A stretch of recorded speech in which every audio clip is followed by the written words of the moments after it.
मित्रों नमस्कार। पावन ज्योतिष प्रपात YouTube चैनल पर आप सबका स्वागत है। आज के वीडियो का शीर्षक बहुत प्रतीक्षित है, आप लोगों की आवश्यकताओं अपेक्षाओं के अनुरूप है, बहुत ही डिमांडेड है और इसके बारे में आपके अंदर जिज्ञासा जरूर रही होगी। इसको जरूर पूरा वीडियो देखकर जानिएगा। वीडियो का शीर्षक है कुंडली फलादेश की असली चाबी कहाँ है। नो अबाउट द मास्टर की ऑफ होरोस्कोप प्रेडिक्शंस केपी लग्न आमलिक कस्प चार्ट मैं यहाँ दिया हूँ, जो बराबर देता हूँ। ये नेचुरल या कुदरती या प्राकृतिक कुंडली है, जो काल पुरुष की कुंडली है, मेष लग्न से शुरू होती है। इसको बराबर हमने बताया है। लग्न या कस्प चार्ट दोनों आप मानिए, जो भी फल कहा जाता है कस्प कुंडली से कहा जाता है, लग्न कुंडली से भी कहा। मित्रों, सभी लोग चाहते हैं कि कुंडली देख करके असली फल कथन या फलादेश करूं, ताकि जातक या व्यक्ति के जीवन पर घटित हो। आप सभी को कई वीडियो दे करके 500 से ऊपर वीडियो हमने दिया है। कई बार सूत्रों नियमों का, खासकर केपी सिस्टम के नियमों का हमने विवरण प्रस्तुत किया है। आप सभी जानते हो कि राशि और नक्षत्र ये तो प्राचीन ज्योतिष में भी, वैदिक या पाराशरी ज्योतिष में भी था, ग्रह सभी था। लेकिन गुरुवर के.एस. कृष्णमूर्ति जी ने, जिन्होंने कृष्णमूर्ति पद्धति का प्रादुर्भाव किया, सूत्रपात किया, जो उसके सूत्रधार हैं, उन्होंने नक्षत्रों को उप नक्षत्रों में बांटा और उप नक्षत्रों को उप नक्षत्रों में बांट करके इसकी पद्धति को और ही सूक्ष्म और विश्वसनीय बना दिया है। मित्रों, कुंडली फलादेश का असली नियम क्या है, ये संदेह लोगों को बना रहता है और आपको बार बार कई वीडियो में हमने दिखाया, बताने का भी प्रयास किया, लेकिन इस तरह से केवल यही एक विषय बना करके शीर्षक और इस पे वीडियो ये पहली बार बना रहा हूँ। कुंडली का फलादेश या फलित या फल कथन ही कुंडली का मूल उद्देश्य है। तो फल कथन के लिए उसकी असली चाबी कहाँ है, मास्टर की कहाँ है, जिसके द्वारा आप समझ करके, जान करके, सीख करके आप भी कुंडली के फल कथन में पारंगत हो जाओगे और यश मान पद प्रतिष्ठा के भागी बनोगे। अपने मित्रों सगे संबंधियों का कल्याण कर सकोगे और सही राय दे सकोगे। तो आप सबको बार बार हमने बताया होगा कि अभी पिछली वीडियो में ही हमने भाग्य और कर्म के बारे में विस्तार से चर्चा किया है। यह भी बताया है कि आपके जो संचित कर्म हैं वही प्रारब्ध के रूप में वर्तमान जन्म में उदित हुए हैं, उनको भोगना ही पड़ता है। तो आप भाग्य में लेके क्या आए हो, इसको देखने के लिए कुंडली के 12 भावों के सबलार्ड, जिसको कस्पल सबलार्ड आप कहते हो, और सब लार्ड मतलब सब स्टार लार्ड या कस्पर सब स्टार और उनके लार्ड को आप कहते हो, अर्थात 12 भावों के उप नक्षत्र स्वामी। वहाँ नक्षत्र नहीं, उप नक्षत्र स्वामी की बात की गई है। उसके द्वारा आप भाग्य में क्या लेके आए हो उसको देखा जाता है, और भाग्य में जो लेके आए हो वो कब मिलेगा, इसको हम ग्रहों की महादशाओं, दशाओं, अंतरदशाओं में देखते हैं। तो आपके 12 भावों के उप नक्षत्र स्वामी का वर्णन पहले से ही हम बता चुके हैं, और ग्रहों का भी उप नक्षत्र स्वामी की बात की गई है। अगर हम ये कह दें कि उप नक्षत्र स्वामी ही असली मास्टर की हैं या असली चाबी है फल कथन की, तो कोई अतिशयोक्ति नहीं है, यथार्थ है। जैसे ये कुंडली है, इस कुंडली में अगर हमने स्वास्थ्य और आय के बारे में देखना है, आप भाग्य में क्या लेके आए हो, तो प्रथम भाव का उपनक्षत्र स्वामी, मान लो सूर्य है, चंद्रमा है, मंगल है, उसमें 1, 5, 11 भाव आया है तो आप स्वस्थ रहोगे। 1, 5, 9, 11 आया है तो आयु लंबी होगी। और बार बार हमने बताया, कई वीडियो में हमने बताया है कि 2, 7, 6, 8, 12 भाव अगर आए हैं तो ये अल्पायु का योग है। और 1, 5, 9, 11, 2, 7, 6, 8, 12 दोनों का मिश्रित भाव आया है तो ये मध्यायु का योग है। ये तो अलग विषय है, लेकिन आपके आयु या स्वास्थ्य के बारे में आपका लग्न भाव क्या कह रहा है। अगर 1, 5, 9, 11 आया है उस भाव में तो आप स्वस्थ रहोगे और दीर्घायु कारक ही होगा भी। लेकिन इन्हीं के विरोधी भाव अगर ज़्यादा आए हैं तो ये कहा जा सकता है कि आपका स्वास्थ्य भी ठीक नहीं रहेगा और आपकी आयु क्षीण हो सकती है। 1, 5, 9 और 11 ये भाव आयु वृद्धि कारक भी हैं और स्वास्थ्य कारक भी हैं। सिग्निफिकेटर के माध्यम से इस भाव का उपनक्षत्र स्वामी या सब लॉर्ड, सब स्टार लॉर्ड अगर स्वयं के द्वारा, अपने नक्षत्र के द्वारा ये बता रहा है कि 1, 5, 9, 11 भाव है तो आप स्वस्थ रहोगे, दीर्घायु रहोगे। और इसी तरह से धन के बारे में द्वितीय भाव है, ये 2, 6, 10, 11 भावों को उसका सब लॉर्ड या उपनक्षत्र स्वामी बता रहा है। तो भाग्य में आपके धन की स्थिति अच्छी है, धन लेके आप आए हो। अगर उसमें 10 और 7 भाव आ रहे हैं तो आप व्यवसाय करके पैसा कमाओगे, और 6, 10, 11 आ रहे हैं तो नौकरी या जॉब करके पैसा कमाओगे, द्वितीय भाव बताता है। इसी तरह से अगर शिक्षा की बात है तो चौथे भाव का उपनक्षत्र स्वामी 4, 9, 11 स्वयं के द्वारा या नक्षत्र के माध्यम से बता रहा है तो आपकी शिक्षा अच्छी होगी, ऊंची शिक्षा होगी। अगर 4, 11 ही बता रहा है तो स्कूली शिक्षा हो, 4, 9, 11 बता रहा है तो आपकी कॉलेज की या उच्च शिक्षा होगी। और 10वां भाव उसमें आ गया है तो आप कोई अच्छी दक्षता प्राप्त करोगे। कोई जैसे बीएड लोग करते हैं या डॉक्टरी करते हैं या और कुछ करते हैं, तो इस तरह से उस प्रकार की दक्षता आपको प्राप्त होगी, ट्रेंड होके आप आओ। इसी तरह से 5वां भाव है, 5वें भाव में संतान के लिए 5, 2, 11 भाव देखा जाता है। तो 5, 2, 11 भाव का अगर सिग्निफिकेटर है पंचम का उपनक्षत्र स्वामी, मान लो एक ग्रह का नाम हम लिख देते हैं, पंचम का उपनक्षत्र स्वामी मंगल हो गया, इसी पंचम का। और इस मंगल में 5, 2, 11 भाव आए हैं, या इसमें से 1, 2 भाव आए हैं अपने द्वारा या मंगल के नक्षत्र के मान, तो 5, 2, 11 ये प्रॉमिस करता है या भाग्य में आपके संतान है।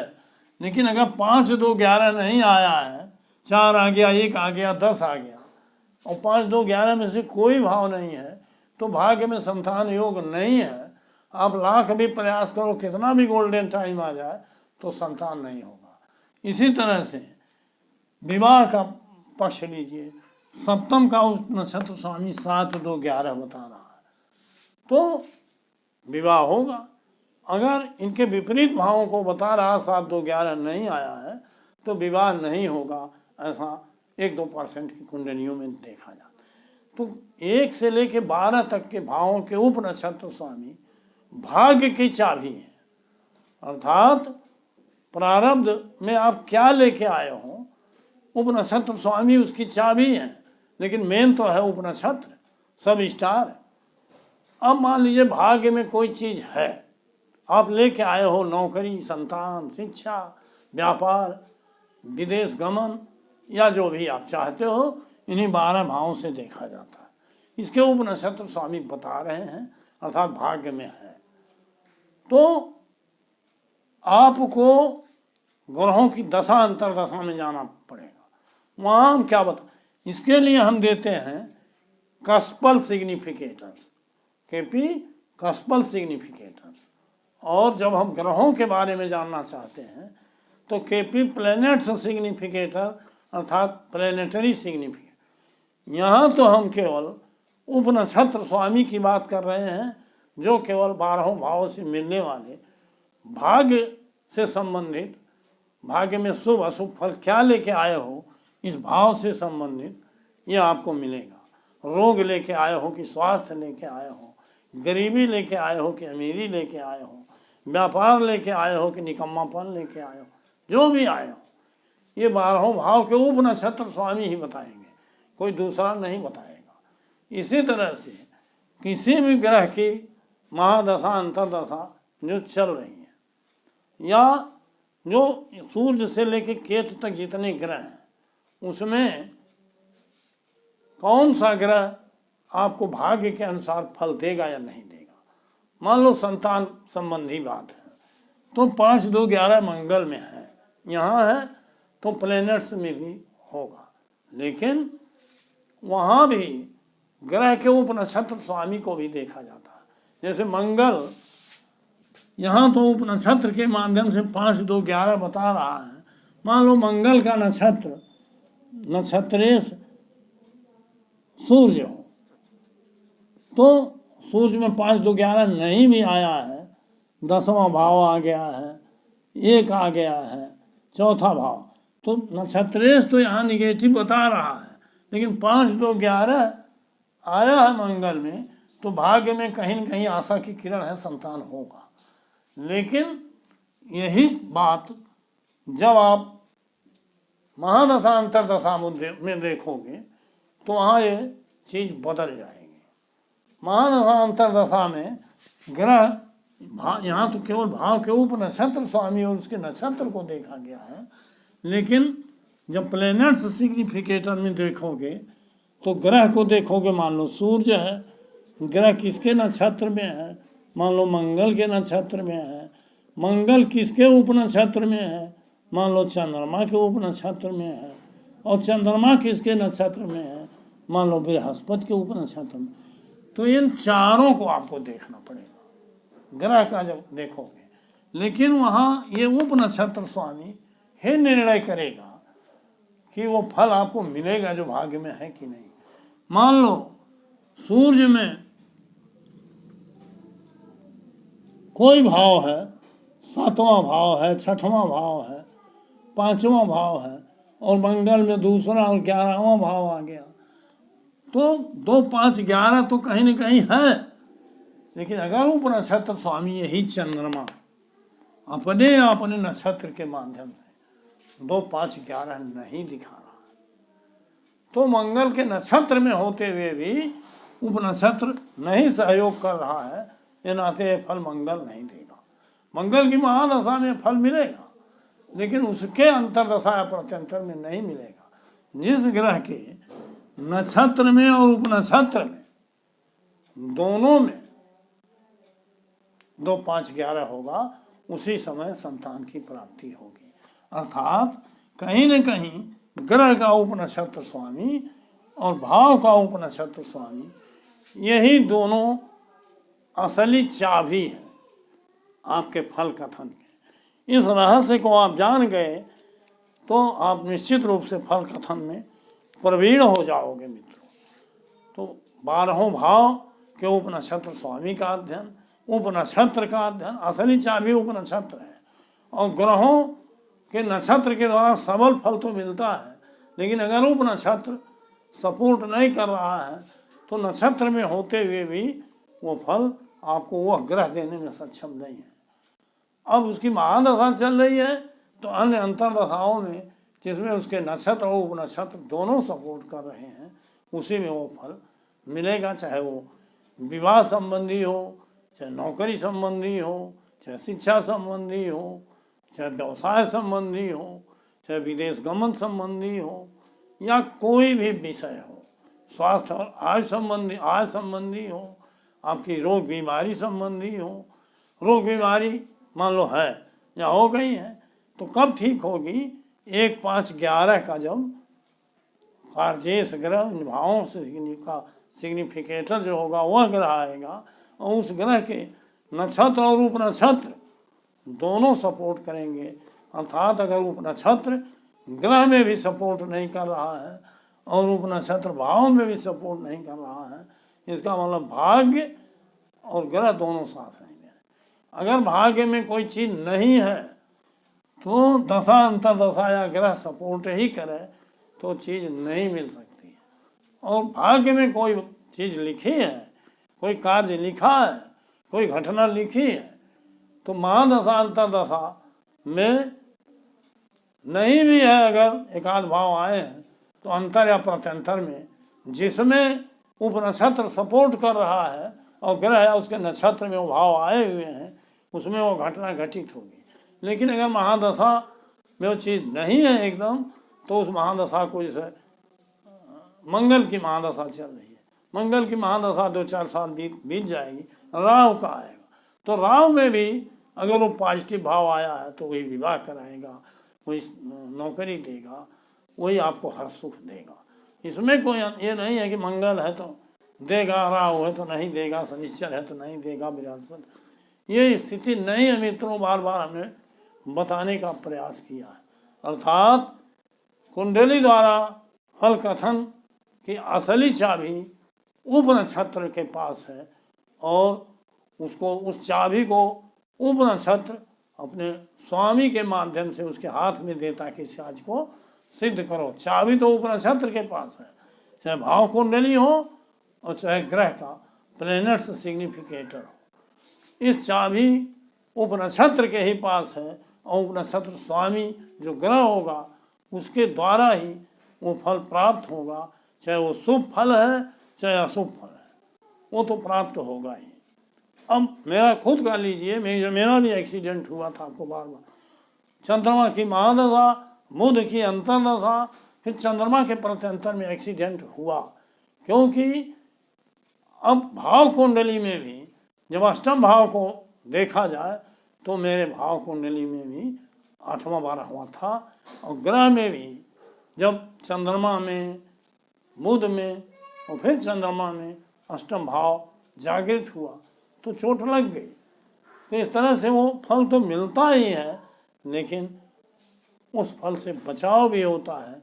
अगर भाव के उपनक्षत्र स्वामी में 11वां भाव आ गया है, ग्रह जिसकी दशा अंतर्दशा चल रही है उसमें भी 11वां भाव आ रहा है, तो वो सुरक्षा करता है।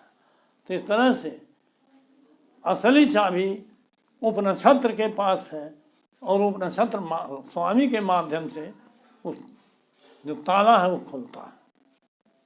मास्टर की उपनक्षत्र के पास है, चाहे भाव कुंडली हो चाहे ग्रहों के सिग्निफिकेटर हो। तो सारे फलों के होते हुए भी उपनक्षत्र स्वामी ही असली मास्टर की है, उपनक्षत्र से असली मास्टर की है और अपने स्वामी के द्वारा वो कार्य उस भाव से संबंधित वो कराता है। क्योंकि उपनक्षत्र स्वामी तो 12 भाव के होते हैं, उपनक्षत्र तो 12 भाव में होता है और ग्रहों में भी सब में उपनक्षत्र होता है, लेकिन उसके स्वामी अलग अलग होते हैं। इस नाते चाबी उस स्वामी के पास हो जाती है। फल शुभ देना है तब भी, अशुभ देना है तब भी वही ताला खोलेगा, शुभ या अशुभ फल देगा। अब बहुत ही सटीक तरीके से हमने नियम संगत तरीके से बताया है, समझाने का प्रयास किया है कि अगर उपनक्षत्र स्वामी के रहस्य को आप समझ गए तो कितना उपकार किया है केपी पद्धति के माध्यम से, कृष्णमूर्ति ज्योतिष के माध्यम से, गुरुवर KS कृष्णमूर्ति जी ने इसका आभास आप स्वयं कर सकते हो। तो मित्रों, बह गया प्रवाह में। अब तक हमने ये नहीं बताया कि अगर मेरे चैनल को अब तक सब्सक्राइब नहीं किए हैं तो नीचे का सब्सक्राइब बटन पुश करके सब्सक्राइब कीजिए, बेल आइकन आती है उसे क्लिक कर दीजिए, ऑल के बटन पर ज़रूर पुश कर दीजिए ताकि प्रत्येक वीडियो का नोटिफिकेशन शीघ्र आप तक पहुंच जाए। वीडियो पसंद आवे तो लाइक करिए और मित्रों को शेयर करिए। वीडियो पसंद आवे तो एक प्यारा सा कमेंट दीजिए, उसका जवाब मैं देता हूं। एक बात और बार बार कहता हूं कि वीडियो को स्किप करके मत भगाइए, क्योंकि बहुत कीमती बातें मैं बताता हूं, वो आपसे छूट जाएगा। और साथ ही मित्रों, कहीं भी किसी के कुंडली में परेशानी आ रही है, यद्यपि मेरा छोटा सा दक्षिणा है मैं लेता हूँ, लेकिन आपके हर समस्या का समाधान मैं ज्योतिष की दृष्टिकोण से, खासकर केपी के आलोक में करने में समर्थ हूँ, सक्षम हूँ, करता भी हूँ। हजारों लोग इसका लाभ भी ले चुके हैं, ले रहे हैं। लेकिन मेरा मतलब ये नहीं मैं प्रचार कर रहा, बस आप मेरे वीडियो को देख के उसके लॉजिक और सूत्रों की कथन शैली को देख करके आपको अंदाज़ा लग जाएगा कि मैं उस लायक हूँ कि नहीं हूँ। तो मित्रों, वीडियो लंबा हो रहा है, बंद कर रहा हूँ। फिर 2 दिन में बाद मिलूँगा नए टॉपिक के साथ। बहुत बहुत धन्यवाद, हार्दिक शुभकामनाएं।